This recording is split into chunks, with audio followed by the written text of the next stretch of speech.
बिस्मिल्लाहिर्रहमानिर्रहीम अस्सलामु अलैकुम। Lecture number 22, application of incrementing and complementing machines. Previous lecture के अंदर इंक्रीमेंटिंग और कॉम्प्लीमेंटिंग मशीन को देखा था। अब उसकी एप्लीकेशन देखते हैं। एप्लीकेशन में सबसे पहले सब्ट्रैक्शन जो है वो कंप्यूटर या वो मशीन किस तरह परफॉर्म कर सकती है। तो हमारे पास अगर दो नंबर्स हैं, एक 1110 और दूसरा 101। 101 को माइनस करना है 1110 में, तो यूजिंग हम इंक्रीमेंटिंग मशीन और कम्प्लीमेंटिंग मशीन इसको हम परफॉर्म कर सकते हैं। देखते हैं कैसे।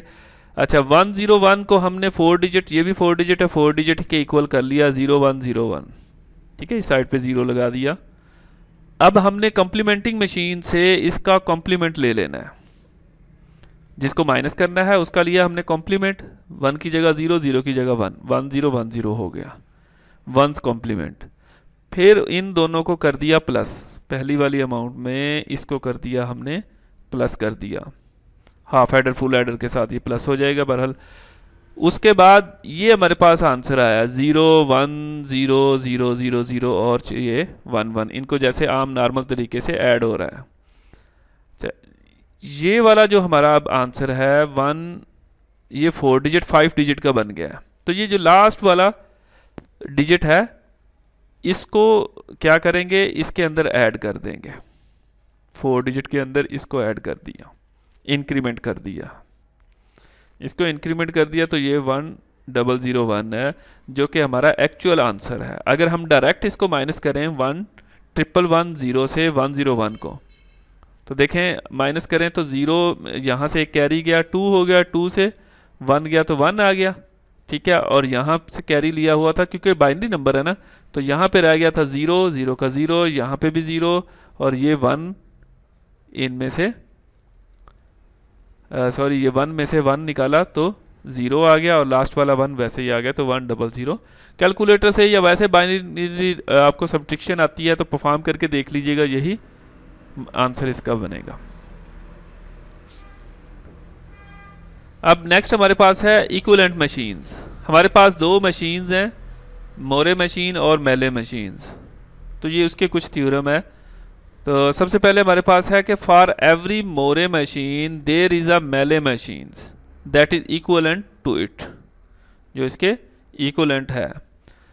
देखिए, 2 मोरे मशीन्स में भी इक्विवेलेंट सिमिलर टू मेले मशीन, आपस में भी इक्विवेलेंट हो सकती हैं और ये एक दूसरे के भी इक्विवेलेंट होती हैं। वो किस तरह से है, वो ये थ्योरम है कि हर मोरे मशीन्स जो है वो मेले मशीन के इक्वल है, हो सकती है। यानी कि अगर इग्नोर कर दें एक्स्ट्रा करैक्टर, मोरे मशीन एक करैक्टर एक्स्ट्रा प्रिंट करती है जो कि मेले नहीं करती।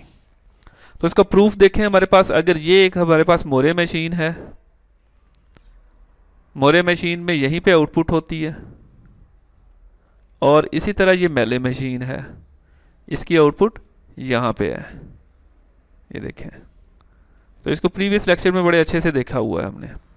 अब हमारे पास अगर एक स्ट्रिंग है A ट्रिपल बी और A, तो ये कौन सी आउटपुट जनरेट करेगा। अगर यहाँ पे खड़े हैं हम Q0 इनिशियल स्टेट पे, Q0 इनिशियल स्टेट पे, तो मोरे मशीन क्या करेगी, यहाँ पे ही 0 जनरेट करेगी, मेले नहीं करेगी। मेले कब करेगी, जब हमारे पास A आया तो हम यहाँ से मूव हुए Q1 पे, A आया Q0 से Q1 पे आए, तो यहाँ पे देखें मोरे मशीन 1 जनरेट करेगी और मेले भी 1 करेगी। क्यों, क्योंकि मोर A आने पे ये देखिए यहाँ पे 1 है और यहाँ पे पहुँचने पे भी 1 है, तो ये कुदरती तौर पे 1 1 आ गया है। उसके बाद वहाँ पे पहुँचे हुए Q1 पे हमारे पास नेक्स्ट हमारे पास जो करैक्टर है वो B है। Q1 पे हमारे पास B आया तो 0 जनरेट हुआ, और ये Q1 पे B आया तो ये देखें यहाँ पे पहुँचा तो यहाँ पे भी 0 है, तो ये 0 जनरेट। तो इसी तरह डबल बी ए जनरेशन आप सारी करके देख लें। ठीक है, तो ये वाली, इसका भी यही वाला आंसर आ रहा है, इसका भी आ रहा है। तो इट मीन्स कि ये दोनों मशीन्स जो हैं वो इक्विवेलेंट हैं, क्योंकि ये जो स्ट्रिंग से आउटपुट जनरेट हो रही है दोनों से इक्विवेलेंट हो रही है, एक्सेप्ट मोरे मशीन जो एक्स्ट्रा बिट 0 जनरेट कर रहा है। तो ये इसका प्रूफ है। पहले A है फिर डबल B है, यहाँ से खड़े हैं A आया, एक मशीन को देख लें पहले हम, यहाँ पे 0 स्टार्टिंग पे ही आ गया, फिर A आया, फिर 1 आ गया, फिर उसके बाद यहाँ पे खड़े B आया, देखें 0 आया, फिर यहाँ पे खड़े फिर B आया, यहाँ पे पहुँचे तो यहाँ पे भी 1 है, यहाँ पे फिर A आया तो क्या आया हमारे पास 1, B आया 1, आगे फिर इसने 1 1 ही जनरेट करना है। इसी तरह हमारे पास ये वाली मशीन है, इसमें हम देखें कि स्टार्टिंग पे 0 है, स्टार्टिंग पे यहाँ से जब A यहाँ पे पहुँचा तो 1 आ गया, यहाँ से जब B आया स्ट्रिंग हमें दिया गया है, 2 दफ़ा B है तो ये भी 0, फिर यहाँ पे B आया तो ये इस साइड पे चला गया, 1 जनरेट हुआ, तो नीचे मेले की आउटपुट आती जा रही है। अब इसको कंपेयर कर लें तो आपको दोनों की सेम आउटपुट है, इसको इग्नोर करके, तो इट मीन्स ये थ्योरम प्रूफ हो गया। अच्छा, नेक्स्ट हमारे पास है कि अगर मेले मशीन है, there is a Moore machine that is equal to it. अगर मेले मशीन दी गई है तो उसकी और मोरे मशीन की इक्वलेंट है, ignore the extra bit created generated by Moore machine. Moore machine ने जो एक्स्ट्रा जनरेट की हुई है, इसका अब हम ये डायग्राम देखें तो हमारे पास ये एक मेले मशीन है। तो मेले मशीन में यहाँ आउटपुट होती है, इससे हम मोरे मशीन कैसे बनाएंगे? पहले shifting the output character 1 of the Q0, यहाँ पे खड़े हैं। अब अच्छा, यहाँ पे देखें हमारे पास Q0 पे आउटपुट आ कौन सी रही है, इनपुट कौन सी आ रही है? इनपुट ये वाली आ रही है, B और 1, तो ये 1 इसके साथ शिफ्ट कर देंगे। ये यहाँ से ख़त्म करके देखें, यहाँ शिफ्ट कर दिया। और इसके पास कौन सी आ रही है? ये देखें 0 वाली, तो Q1 के पास 0 लगा देंगे, यहाँ से ख़त्म कर देंगे। अब हम मोरे मशीन कन्वर्ट कर रहे हैं, बना रहे हैं। Q2 के ऊपर B1 आ रहा है, 1 को उठा के Q2 पे ले जाएंगे, ये देखें Q2 पे। अब आ गया Q3, दोबारा देख लें एक दफ़ा। Q0 के ऊपर जो है, जो इनपुट आ रही हो वो Q1 पे शिफ्ट कर देंगे। Q0 पे, Q1 पे भी एक आ रही है, Q2 पे भी एक आ रही है, ठीक है। Q3 के ऊपर ये भी आ रही है, ये भी आ रही है, ये भी आ रही है और ये भी आ रही है, तो 4 इनपुट्स आ रही हैं, 2 1 1 है और 2 उसमें 0 0 हैं। तो Q3 के 2 हिस्से बना लिए, Q3 को स्प्लिट कर दिया Q1 पे और Q2 पे। ये देखें Q1 का हिस्सा है, Q2 का है। ये 1 वाली हैं, 1 वाली यहाँ से भी है, यहाँ से भी है, ठीक है, 2 इनपुट आ रही हैं और इससे भी 1 आ रही है, थर्ड 1।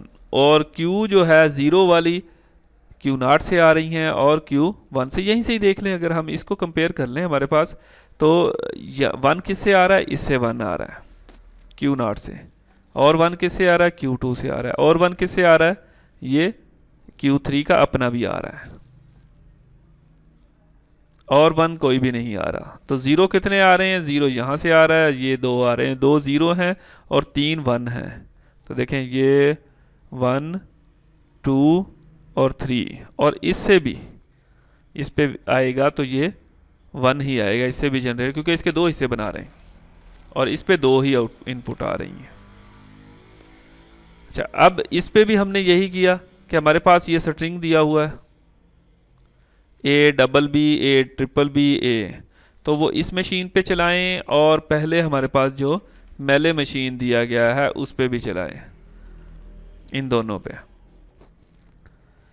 तो Q0 पे हमारे पास 1 आउटपुट जनरेट हुई और Q0 से हमारे पास A आया तो यहाँ पे Q1 पे पहुँच गया और यहाँ से 0 आ गया। फिर उसके बाद B आया तो Q2 पे, B आया फिर Q3 पे पहुँच गया।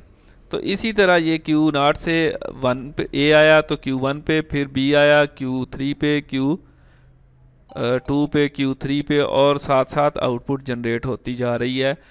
और मेले से भी आप चेक करेंगे तो इसी तरह आउटपुट आ रही है। अगर हम इसको इग्नोर कर दें तो ये सेम आ रहा है, तो इट मीन्स ये इंडिकेट करेगा कि ये दोनों मशीन्स जो है ना वो सेम आउटपुट जनरेट कर रही हैं। यही हमारा थ्योरम है।